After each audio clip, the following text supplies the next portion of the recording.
Hi all, thanks so much for joining today for the Foundations of Effective Communication. I'm Bernice Couto. I'm going to be your facilitator today, and I am a workplace communication coach. Really, essentially how I got there was I spent the most of my career in public relations and corporate communications. So very formally developing communications and doing things like media relations. And then in 2016, I became certified as a career coach. And then as time went on, I really saw a need for what we're going to be talking about today, which is essentially honing our skills for interpersonal communication skills. Really, what that means is how we deal with each other, how we speak with each other, and how we listen to each other in real-time conversations. And I felt that that's something that was lacking in the workplace. So it has become my professional mission to help change the way we speak to and listen to each other at work. So because we don't have a lot of those skills, or isn't a lot of focus on those interpersonal communication skills, I found that we tend to avoid uncomfortable or difficult, tough conversations. And really it's because we don't know how. We've never been really taught how to move through that. And so that's what our focus is going to be on today. I think without those tools, we see a lot of difficult conversations as conflict. And conflict is just naturally a part of life, right? And it is something that can either help weaken or help strengthen our relationships. And so what we want to talk about today is a little bit of those foundations of how we can more effectively communicate with each other on our interpersonal skills. I do believe that communication is everything. And with some of these tools, we can learn how we speak to each other and how we don't speak to each other, how we're listening to each other and how we don't listen to each other. And again, I think with some practice, our effective communication skills can really change every relationship that we have in our lives, whether at work, which is a lot of the context we're going to be speaking about today, but certainly every relationship, including your personal ones as well.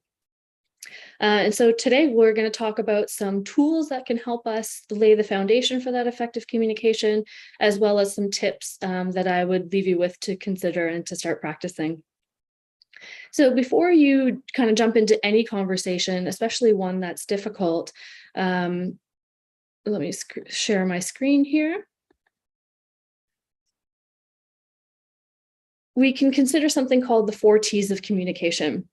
And again, this is especially helpful if it's a conversation that you're a little bit nervous about, but it really it can lay the groundwork for any conversation or any meeting that you have to have. So the 4 T's of communication are timing, tone, technique, and truth. And we'll talk a little bit about each of them. So with timing, to consider, is this a good time to have this meeting, to have this conversation, considering the amount of time that you might have to speak with, the environment that you're in, the location that you're in, etc. And then your tone. So that could be the tone of your voice. So to ensure that you're thoughtful about how you're speaking to that other person in conversation and through the conversation, as well as what your body language is demonstrating, what their body language might be telling you, and the tone of the environment. Again, are you in a hectic space versus somewhere that's quiet and private? That all those things will affect the flow of the conversation. And technique, and this is obviously a tough one as well while you're in the moment, but something again to consider and to practice is careful that we're not using the words never or always. Those are often exaggerations, as you can imagine, as well as using you statements versus I statements. And so a real life example of this really is, if you're at home as an example and your mom is saying, you never do the dishes, I'm always the one doing all the housework, feels very different than that person saying to you, I feel overwhelmed with the amount of chores that we have in the home. I would really appreciate it if you could help me with the dishes twice a week. So you can see how with the you statements, they're really feel like blame, whereas the I statements are really just communicating the needs that we have and what you're hoping that other person might deliver to you. And then the last T of communication is truth. So am I speaking my truth? Am I comfortable in speaking my truth in this conversation? Am I open and receptive to what the other party has to say to me? And do I think that they're open to what I have to say? So all of these things can really help us with the groundwork of making us a little bit more comfortable going into those conversations, especially if it is a difficult one, and trying to understand the different things that can influence us. in addition to our emotions. That's always one of the toughest things is our emotions that come up. And so the more that you can think about this and practice this and consider these things before your meetings, before your conversations, I found that it goes a long way in helping. Of course, we won't always have time to consider these things, but practice does help. And I find that they're also useful in reflection. So if these 4 T's aren't something that you've thought about, or you've been approached for a conversation and these haven't been considered, that they also help for reflection as well. So to think, that meeting didn't go quite the way that I wanted to. On reflection, maybe we didn't have enough time for that conversation. Maybe we didn't plan enough for that conversation. Maybe my body language, I had my arms crossed, and so my body language was displaying something that I didn't really want to share. And so that reflection can help in moving forward as well, and learning what you might do next time to help you communicate more effectively. Often what we'll see as a challenge is our emotions, right? One of the things that we talk about is with the truth, right? Are folks receptive to what you have to say? And similarly, are you receptive to what they're going to say to you? We can't control the flow of a conversation once we get into it. And it can be really hard as emotions come up for us. And some of these tools will go out the window. And so it really is about practicing and trying to see how this might work for you. When we aren't really kind of open to what other folks have to say, sometimes it can feel like conflict, right? Like there is a genuine threat of oftentimes just belonging, where that person, you don't feel like you're being understood, or that person is using those, never and always statements that can be really emotional for us because it feels like we're being blamed and like we're being attacked. And for me, that really is something that we could all be aware of, is how we feel in conflict. And really, conflict is a natural part of life. It's just always going to come up for us. And I think that most people really view conflict as either, a really strong worded argument where emotions are escalating and we're getting really loud and angry, or even actual, a physical conflict. But most of the times it really just is a difference of opinion. And with some of the other tools that we're going to talk about today as well, I think can go a long way in helping us go, navigate through that conflict and make sure that we're being thoughtful and trying to communicate most effectively as possible. One of the things that happens when folks start using never, always, those types of words that are exaggerations, or use statements which feel like blaming, is that our body feels a few different things, and we either go into fight, freeze, or fawn. And these are just primal instincts, right? That our body, under a perceived or a real threat, really kind of start to go into. And so it can feel like a threat to us, really genuinely, even though it is, just a conversation. And I can say it's just a conversation, but when our emotions come up, it can be really, really difficult. And so, if we think of ourselves and when somebody starts using things like you statements versus I statements, how our body feels and how we tend to want to protect ourselves.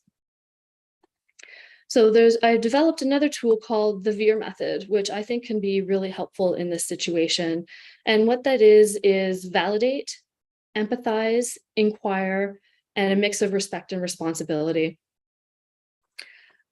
And it's because fundamentally the truth is that we all just want to be seen and heard. And when we're not using the Veer method, and we'll go through an example together, it can often feel like an attack and like a conflict. And like I say, that's when our bodies will often go into flight, fight, freeze, or fawn mode, which can really kind of throw the whole conversation right off the charts. So as a real life example, and you'll excuse me hopefully for the language, but a real life example of this is when somebody, perhaps you're with a new team at work and you're talking about where you grew up, and somebody says, I grew up in a neighborhood, my school was right beside the ghetto. And the other person right away says, that's racist. So in a regular course of events, hearing somebody call you a racist is often triggering, right? Our natural defense is to protect ourselves. We still want to belong. We don't want people to think those things about us. And so we often will start with immediately saying, like, that's crazy. I don't know what you're talking about. I'm not a racist. How could you say that I'm a racist? And that's often where the conflict can kick off, because what really it sounds like to the other person is that you're turning the blame back on them. You're denying what their reality is. And so that's where the first part of the Veer method comes in with the validate. And validate is literally just validating their truth in that moment and their feelings in that moment. So rather than getting defensive, to say, you know what, I'm sorry and I'm listening to you. And then the next part is empathize. So to empathize with them, saying, you're absolutely right, and I apologize for offending you. And then we can inquire. Additionally, there are a couple different things that we can do here. One is to inquire and say, I'm really sorry about that. It's obviously outdated language that I'm using that's offensive, and I'd like to be able to move forward. Are there some words that aren't problematic that we can use? And perhaps you can brainstorm with that person about other words that are a better choice. Or to inquire as well that it's possible that you don't really understand where they're coming from. And even though you've validated their emotions, which is great, and you've empathized with them, so they've understood that you're willing and present to listen to them, to actually ask them what was problematic about what you said, and understanding that they might not be able to do that emotional labor for you in the moment, or that they don't want to do that emotional labor, certainly in the moment as well, where they've been offended.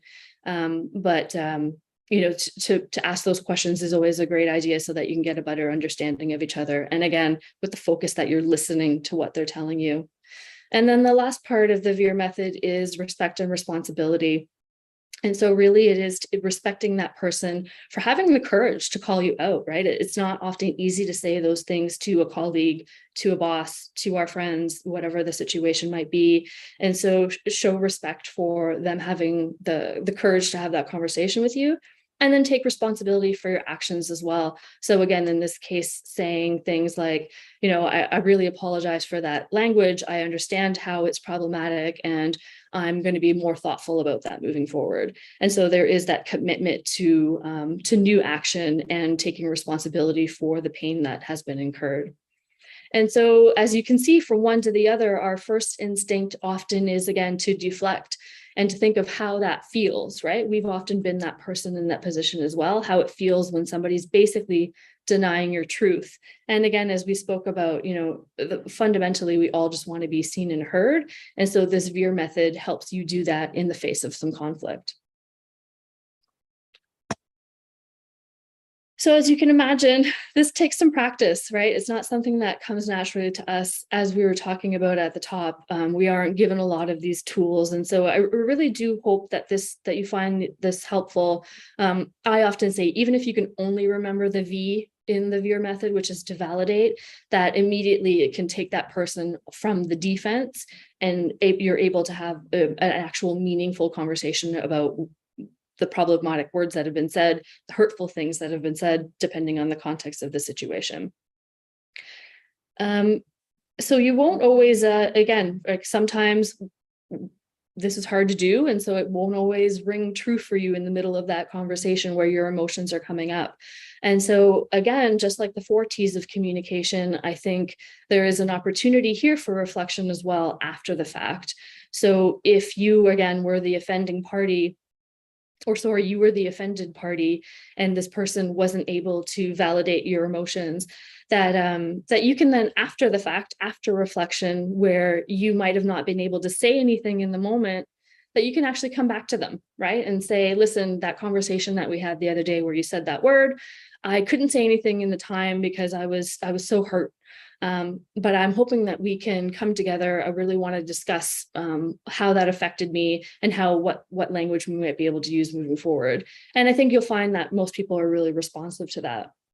And then similarly, if you were the one who was the person that offended and was called out, and then you weren't able to validate, empathize, inquire, and take responsibility and show respect, that you can then, after the fact as well, come back to that person and say, I've been thinking about that conversation we had the other day. I didn't like how I handled it. I just immediately got defensive because what you said was so triggering to me. And I can see now that, that isn't the way that I want to operate. You're absolutely right. And I'd really love the opportunity for us to discuss it. And again in the next few days when we have some time. So making that commitment to come back to them and to understand that they might not be willing to have that conversation with you, but I think it does go a long way to repairing some trust from that relationship, showing that you've had some thought about what went wrong and that you're willing to take some responsibility and want to apologize.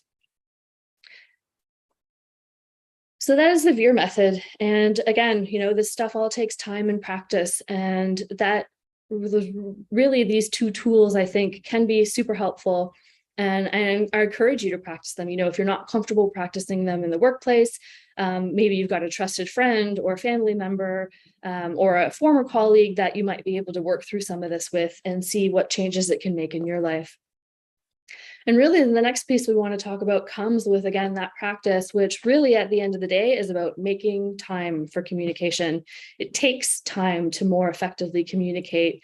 And so in addition to practicing with some of these tools, part of it will, make you think about what are your needs, right? When we think about the 4 T's of communication, do I need it to be a quiet, private room?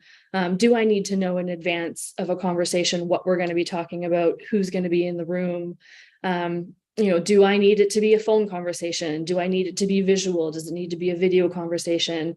Does it need to be in person so that I can trust the security of the conversation? So thinking about what your needs are, and similarly what your triggers might be, so that again, when somebody does say something that makes you emotional, that you can think about what those might be in anticipation, and think deep breaths and try and work through that with them, and again, stay listening and stay in relationship with them. One part about making time and taking time is being proactive. So one thing that I see time and time again is that folks are really busy at work. And especially if you think of your manager has often got multiple people that they're managing. They've also got their own responsibilities, and they've also got their own boss that they report to. And so time can be scarce, but because the stuff is so important, I really urge everybody to try and take the time, but certainly be proactive with your manager.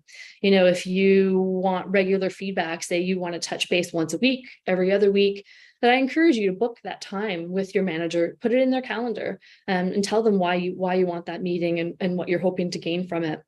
That makes sure that you're having that ongoing conversation, but again, that you're being fair to them in the interest of the 4 T's of communication, and planning ahead and thinking about what their needs might be as well, so that they can prepare themselves mentally for that conversation. Within those conversations, don't make assumptions. I think a lot of times we'll do that as well. We're talking a lot about conflict situations, but sometimes it can be something that's a little bit more simple of a conversation, like you're being briefed on a new project or a new client that you're going to be working on. And so don't make assumptions where there's not enough information coming to you. Rather ask questions. It shows, again, that you're listening, that you're engaged, but it also ensures that everybody's working from the same page.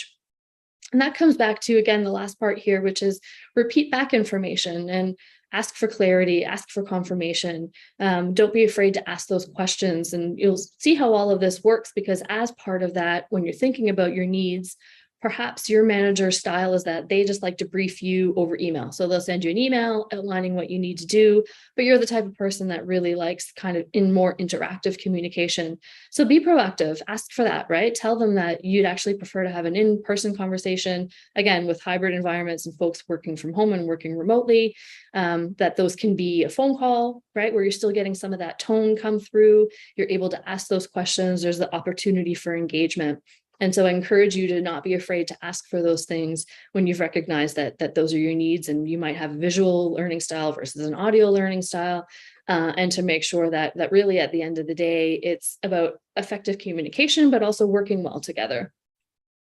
And so taking the time is one of the most important things that you can do together, whether that's upfront in planning and thinking about something like the 4 T's of communication, or after the fact, after you've had time, taking that time to reflect as well, and thinking about how you can best move forward in a similar situation in the future. So I also want to recognize that especially for some of us, right, where we're new to the workforce or new to that particular work, that it can be really tough to do some of these things, right? Like I'm talking about it like it's easy. And again, practice will definitely help. But one of the things that I've found is helpful for a lot of workplaces, and something that's come out a lot through the diversity, equity, and inclusion work that's been being done in the last few years, is the idea of a community agreement. And so what a community agreement is essentially a set of ground rules or understanding that folks within community, as an example, a workplace, will have early on in the relationship to kind of understand what each other's expectations are. So again, let's not assume, let's put together a community agreement that really outlines kind of what our expectations are and how we want to be in relationship with each other. These agreements can be both like super practical, to say, you know, we agree to not interrupt each other in meetings, as an example, and then thinking about things that are a little bit more intentional and require a little bit more work in our relationships, like we're going to challenge ourselves to be anti-racist, as an example. And so wanted to take you through an example of a community agreement that I use with some of my coaching clients. And so it won't obviously fit for everybody's particular situation, but just to give you an idea of what this could look like. So we offer each other confidentiality. This is a judgment-free zone. We share and respect the pronunciation of our first names and our pronouns. We do not speak over or interrupt each other. We welcome all types of participation. We seek clarity before making assumptions. We have the freedom to speak in rough draft. We hold space for grief. We welcome moments of silence. We can ask for or take a timeout as long as we commit to come back to the conversation. We're aware of power structures. We take responsibility for our actions. We apologize as necessary. We use I statements versus you statements and avoid generalizations or exaggerations such as never and always. And you'll see there's a few other options there. Certainly this can look different for everybody. I do encourage to play with this, right? And I think often community agreements are a work in progress as new things come up, as language evolves, as the needs of the workplace evolve, as you're adding new staff, that this might grow and expand and change as necessary. And that's often a wonderful thing. Again, we're not making assumptions, we're really coming to an understanding of what we expect in this environment and how we're trying to hold each other accountable. So one of the things you'll see there is we practice oops and ouch. And I think, again, that is often a great way to be able to enter those conversations that are difficult to have. So rather than full on calling somebody out if we're uncomfortable with that, these are more kind of calling folks in. So rather than saying, you know, in the context that we spoke earlier, just saying you're a racist, to rather say, ouch, like that was really offensive to me. That language is not okay with me. And that way the conversation can come through from there. I think, you know, it's certainly always okay to call out when somebody's being racist or sexist, whatever the case might be, that's super offensive. But we're not always comfortable doing that. And so I think with these community agreements and normalizing and using ouch and oops, that we can say, again, if we were if the party that was offensive, to say, oops, you know, I said that word, apologize. I'm going to really work on not saying that because I know it's not appropriate for the workplace. And so you can see how it kind of that more effective communication can really help with not setting the conflict off, right? And so, and again, I think importantly for our comfort levels, that it might be an easier way to call folks into that conversation rather than calling them out. And so something I definitely suggest that you guys explore if you're not already using that in the workplace. And certainly, again, as a community, it can be any community that you're engaged with, whether it's, you know, a sports team, your family, if you want to go that far. But this is really kind of a good opportunity for conversation about what needs and expectations are. And so that's it in terms of presentation. Wanted to share those two tools with you, the 4 T's of communication, which I think are helpful. The Veer method, which is a great one to practice, especially if, you know, you're coming into conflict regularly in the workplace, as well as certainly understanding to take the time, make the time for communication, as well as exploring community agreements. So I do want to open up the rest of the time for questions and answers. If anybody has any questions for me, happy to take those. Again, in the interest of effective communication, I often am a processor as well. So understand that this has been a decent amount of information coming at you. So if you have questions for me after the fact, feel free to look me up on LinkedIn under Bernice Couto, and you can message me directly, and I'm happy to do that as well. So I'm going to take us off screen share here so I can go into the, see if there's no Q&A in our chat here. Does anybody have any questions for me or anything that we want to talk about or consider? Hi, Bernice. No questions, but the way you have explained the Veer method, like we have communication on a daily basis with our co-workers, friends, family. But personally, I've never thought of communication in this way. The way you have explained it in a very simple way, like your hand gestures, the way of speaking, talking, how much it affects and put an effect on the opposite person or a group of people. It uh, uh, like I went like I had a very deep thought about it of how it affects how do I stand and is it the right way. But yeah, this has been an extremely good learning point for me.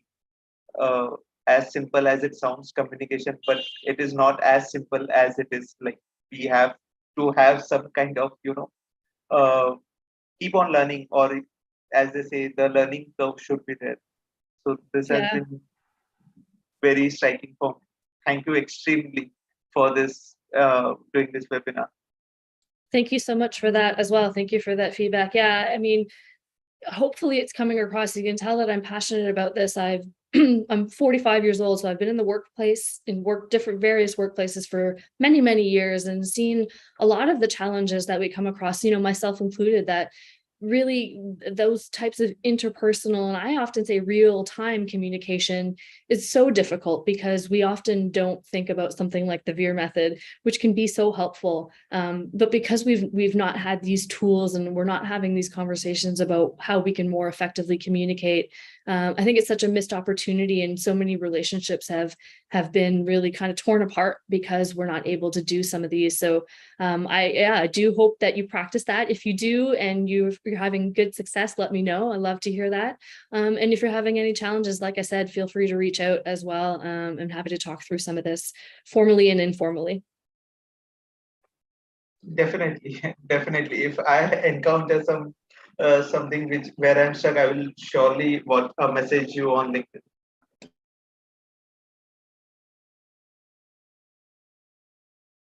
Sorry, I'm not sure if you cut out there, Amrut. Yeah. I said that if I come across any issues like with basic communication or anything, I will surely reach out to you. Perfect.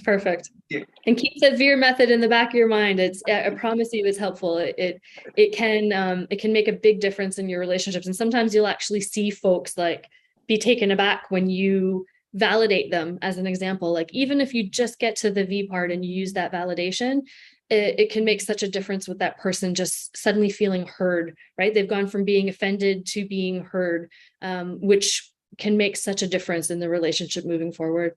So thank you. Yep. And good luck. Yeah, thank you very much.